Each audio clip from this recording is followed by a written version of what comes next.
folks. So today I'm going to be repairing my recently broken stone knife. I'm going to walk you through the process and show you how the assembly goes. First thing I'm doing here is melting the pitch in the handle so that I can get that tang out of there, because there's not much sense in trying to reshape the blade if I don't know whether the shape is right or not. I have to be able to put it into the handle.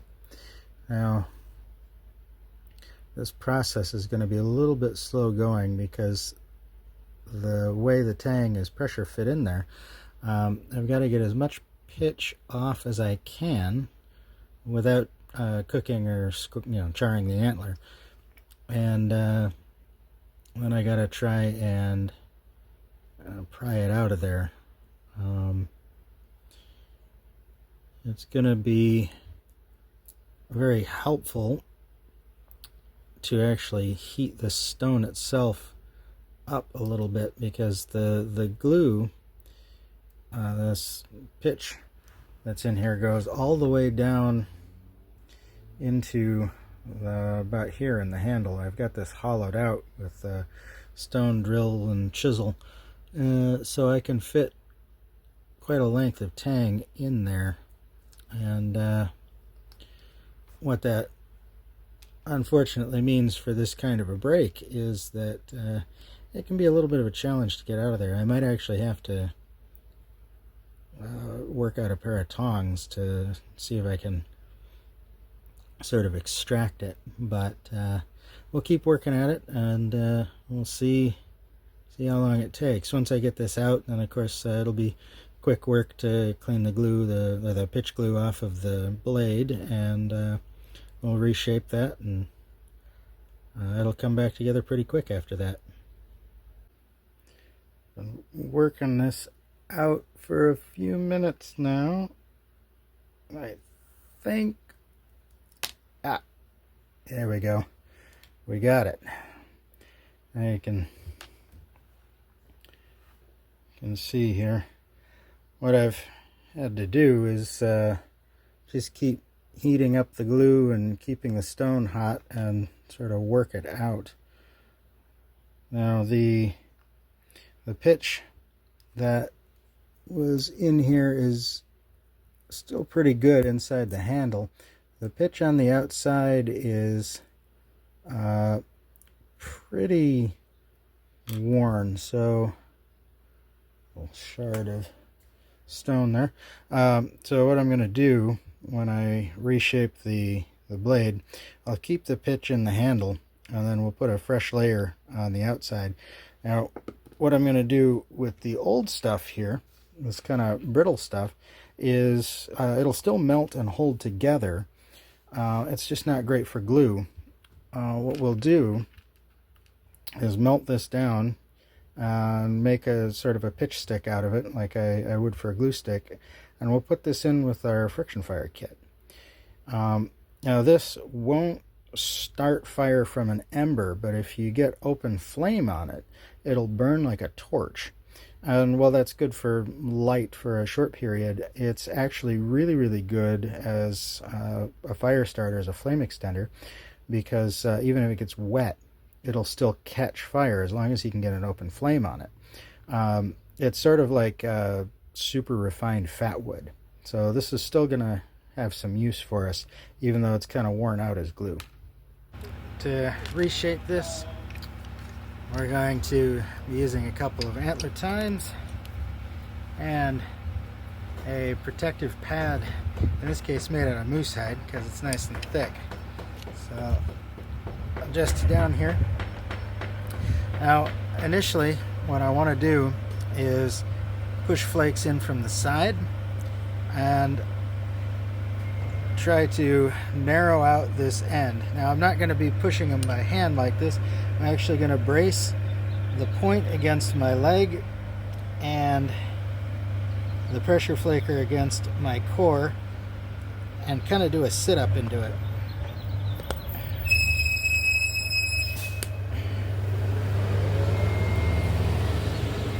Once I get that pressure up over the sort of structural integrity, the breaking point of the stone, it chips off those little flakes. So it took a little bit more of a significant reshape than I was expecting, but we've got that nice even cross section now. Had a lump on the back side here that just didn't want to let go. But that's actually why I really like having an antler handle like this. You can take the antler and actually use it to drive flakes off of your replacement knife blade. It's sort of a multi-tool in and of itself. But now that we've got that the right shape, it just sort of sits in there like that, and you can see it's a snug enough fit. Even without any added glue, it holds in place pretty solidly, and that's exactly what we're looking for spears, arrows, knives, anything like that. We don't want any play in that finished biface once it's mounted, even without glue and binding. Alright, now that we have reshaped our blade here, proportionally it's a little bit thicker than it was, but it's still going to be perfectly serviceable for sort of a stone utility knife. I'm going to be taking the handle here, and we're going to start by remelting the glue on the inside, remelting that pitch and getting it nice and soft. Then I'm actually going to take the base of the knife and get it heated up too. I want to do that. It's very important because you don't want to shock the pitch. By which I mean, if I have the hot pitch and put a cold stone in it, it'll harden up right away when it touches the stone, but only in sort of a thin film on the stone, and it won't stick as effectively. It just won't work as well. So you heat up the stone and the pitch inside the handle. You want it to get good and glossy. Then we will be able to insert the blade and have it stick much more firmly. And it was already a pretty firm fit, just kind of being pressure fitted, pushed in there. So this should be pretty solid. Oop. There we go.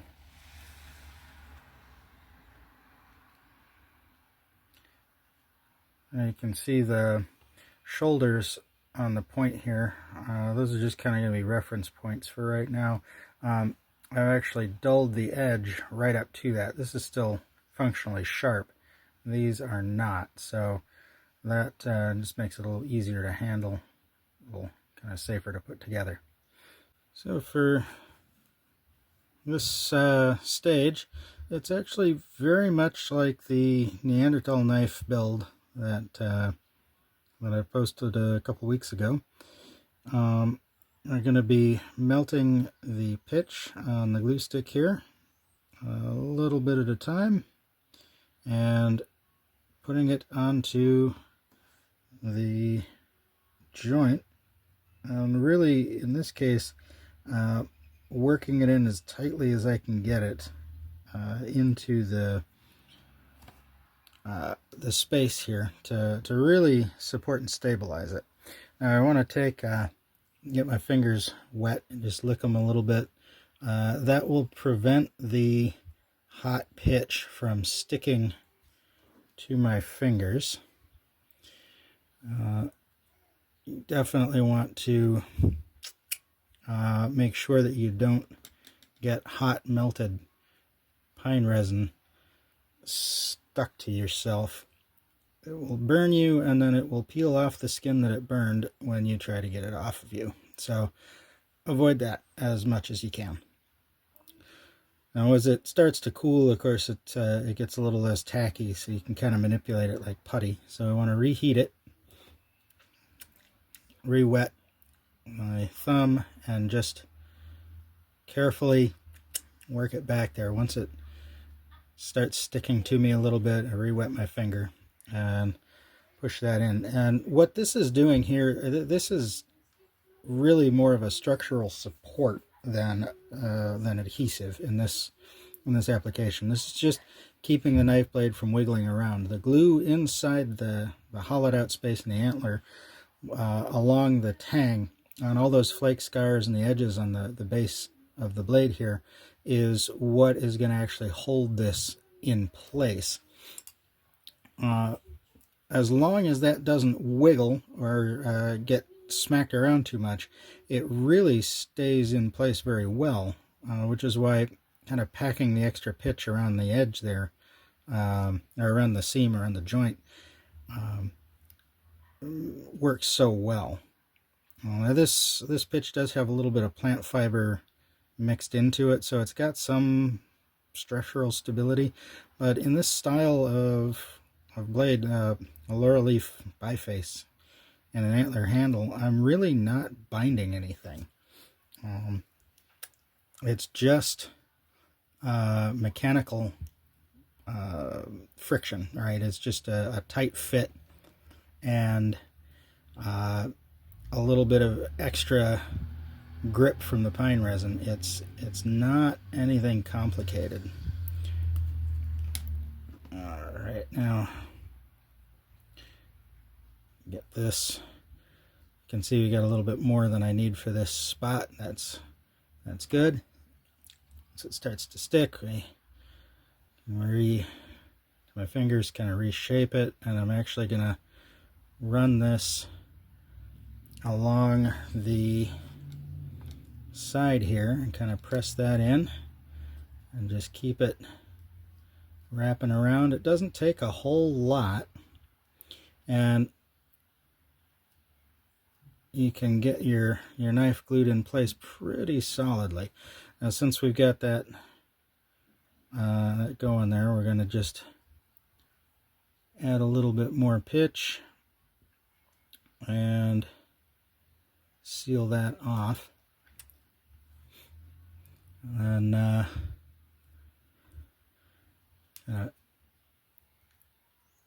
we go. Fill in this little gap here. Reheat that. Here you can see it. I didn't have enough moisture on my thumb and it's sticking to me pretty good. Now here, don't light your fingers on fire. Now what we're going to do here, since the pitch is kind of cooled off, I had the stone nice and hot there so it'll stick. We're just going to use our flame to carefully remelt the pitch, and you can see the resin here is getting kind of shiny. When it starts to get shiny like that, you're good. It's going to be supple and malleable, and you can just, there we go, balance. You can see it with, I'm not lighting my hands on fire.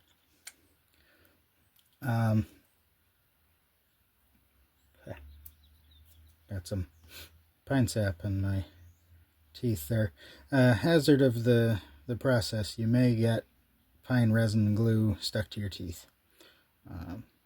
Won't hurt you, it just doesn't taste very good. And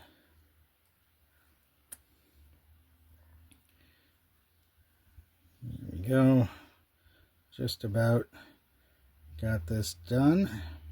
Now once we've got this all smoothed and really pressed in so it's filling in all of the space on the side of the knife blade, everything's held in nice and secure, then we just got to let it cool off and it'll be ready to go.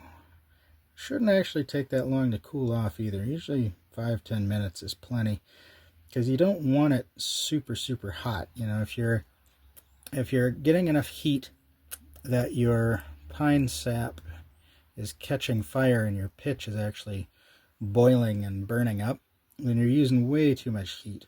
Outside, I wouldn't even be doing this over a candle like this, but on kind of a schedule crunch today and tomorrow, so I'm doing this in the office instead of in the woods. Over the campfire, you don't even want to use open flame for this typically. You want to roast it over coals like you would do a barbecue. Now, we can see, even still warm, that pitch is really filled in. It's holding everything in place quite nicely. And so what I'm going to do here is just kind of give it a once over. Just really make sure it's all pressed into the seams and it's a nice smooth transition. Make sure that thumb is wet. You can see it stuck to me pretty good there. You know, rule number 1 with pine pitch, don't catch yourself on fire. Rule number 2, don't stick to your glue. And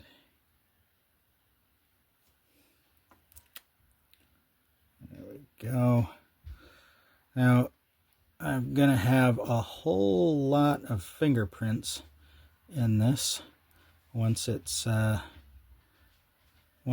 and in place, and you can leave those if you want, give it a little character. I guess prove that it's yours, if that's ever open to question. But personally, I prefer the look of a nice smooth finish on the pitch. So what I'll actually do is bring this back over the heat and just kind of slowly rotate it like so, and that outer surface will remelt and smooth back out, and it'll give it a really nice kind of smooth, glossy, finished look. And that is, like I said, again, a little bit of a thicker cross section on it now than it had, relatively speaking, but that's definitely a solid finished knife ready to use, and hopefully I've learned my lesson and I won't step on it again.